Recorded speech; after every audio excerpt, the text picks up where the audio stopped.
tere!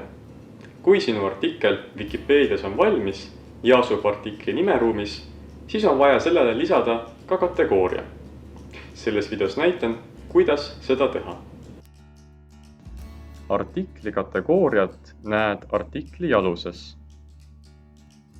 Ühel artiklil võib olla ka mitu kategooriat. Kui kategooriat ei ole veel lisatud, siis artikli aluse kast puudub. Kategooria lisamiseks sisene lähteteksti lehele.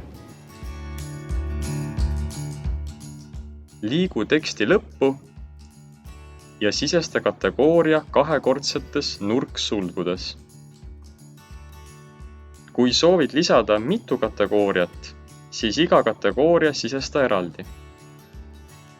Alusta järjekorras kõige üldisemast.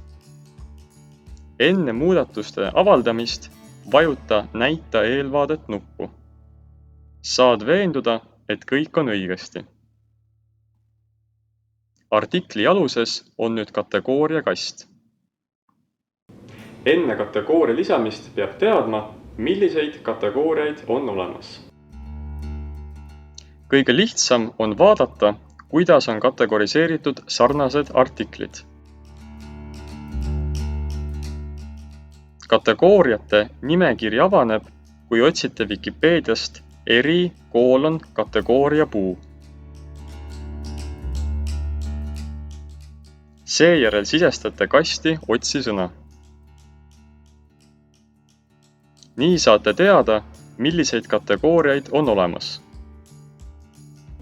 Õige kategoriseerimine võib esialgu tunduda keerukas. Vajadusel loe rohkem selle kohta siit.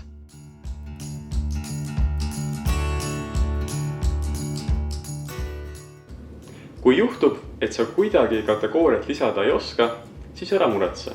Küll teised wikipedistid aitavad. Head kategoriseerimist!